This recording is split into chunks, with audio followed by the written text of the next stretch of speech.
You finally hit the pillow, exhausted, and that's the exact moment your brain decides to throw an emergency audit of your entire life. That thing you said in the meeting on Tuesday, whether you should have charged more, the email you haven't replied to, the post you almost published but didn't, whether you're even cut out for this at all. And before you know it, it's 2 a.m., then 3. You're not sleeping. You're preparing arguments for cases no one's bringing against you. You know that feeling, right? Here's the truth. Those looping thoughts aren't just annoying. They're stealing your energy, your clarity, and your next day. I'm going to show you what I'm practicing to stop them before they steal another day from me. Most people think overthinking means you're a deep thinker, that you're processing, that you're being thorough. You're not. Overthinking is like your brain running on a treadmill. Lots of movement, but zero distance. And here's what I'm noticing. The later it gets in the evening, the more convincing the thoughts feel. Because at 3 a.m., there's no counter argument. There's no friend, no husband to say, that's ridiculous. There's just you and the loudest version of your fears running unchallenged in the dark. This isn't random. There's a specific part of your mind that takes the night shift, and she is relentless. I call her Catastrophe Cathy, and she runs your life when you're at your most tired and broken down. Catastrophe Cathy is one of the most Catastrophe Cathy is one of what I call beasts in the boardroom, the inner voices that show up every time you try to move forward in your business or your life. And she absolutely loves the night shift. Her language is proof and always and never and absolute. She uses certainty words about uncertain things. She doesn't say, I'm worried this might not work. She says, this isn't working. She doesn't say, I feel unsure about this. She says, I just know this is going to go wrong. Sound familiar? It is to me. Cathy's favourite triggers are the things that happen in silence. A quiet inbox, a post that didn't get shared, a launch day with few sales, a week with no inquiries. She takes the smallest data point and turns it into a verdict. She has 3 tricks that keep you looping. Trick number 1, fortune telling. She presents predictions as facts. This is going to fail is stated with the same certainty as the sky is blue. No hedging, no maybe. Just a verdict delivered before the jury's even seated. Trick number 2, magnification. One quiet day equals the business is failing.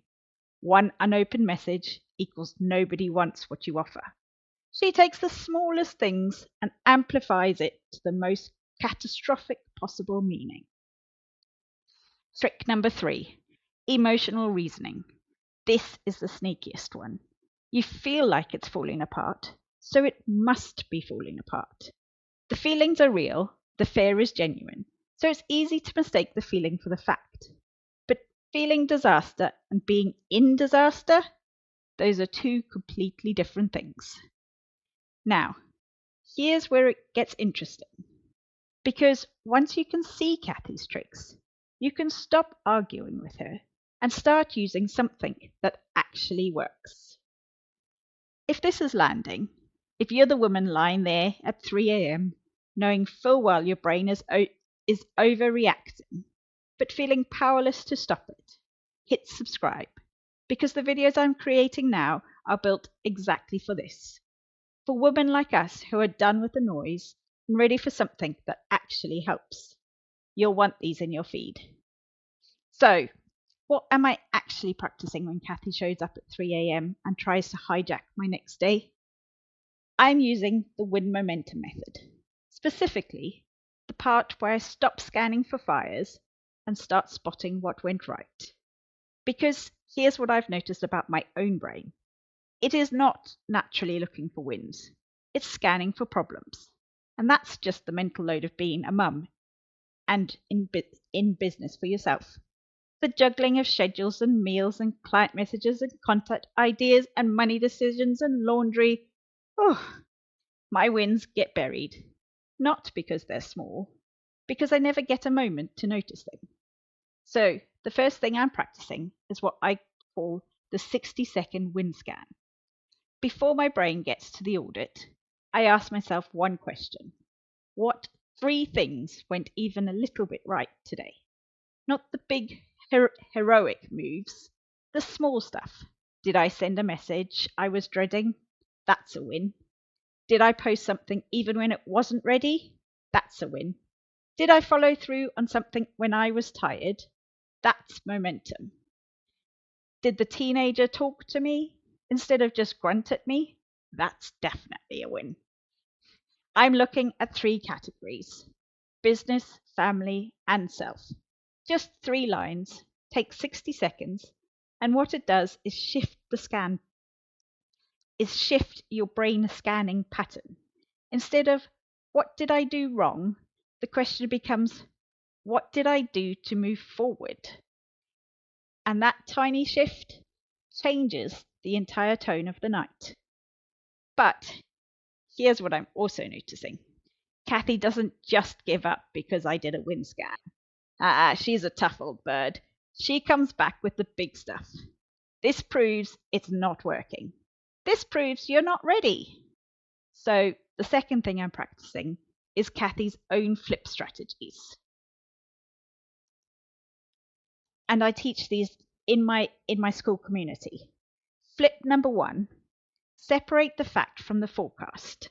I write down what actually happened. Then I write separately what my brain says it means. These are not the same. Nobody engaged with my post. That's a fact that you can verify. Instagram will show you the numbers in black and white, sadly.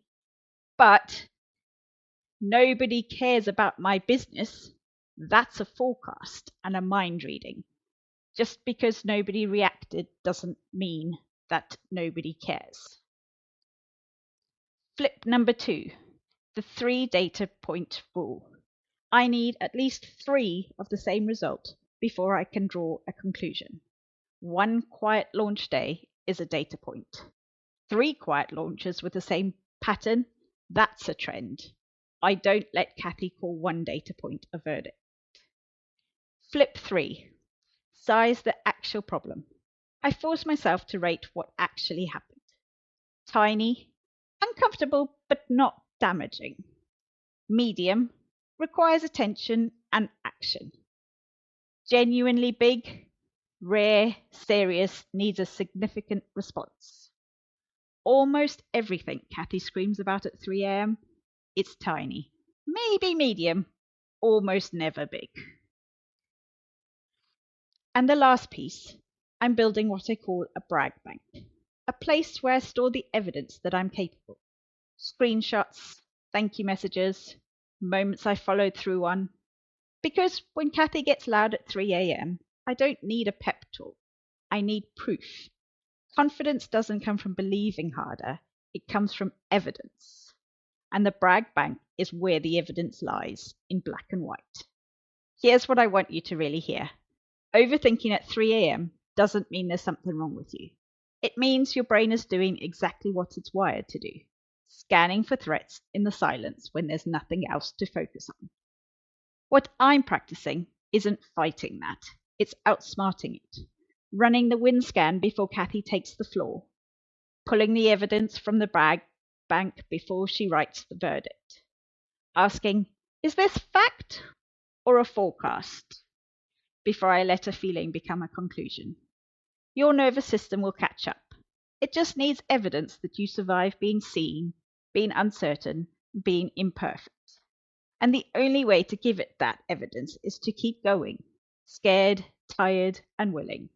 Not the perfect version, the real version. So here's my challenge. Tonight, before your brain gets the audit, run the 60-second win scan. 3 things: business, family, self. Just 3 lines. Take 60 seconds. Do it before Cathy takes the night shift. I have a free app linked in the description that will help you do this. And if you want more on this, more on quieting the noise so you can actually show up for your business, subscribe and I'll see you in the next one.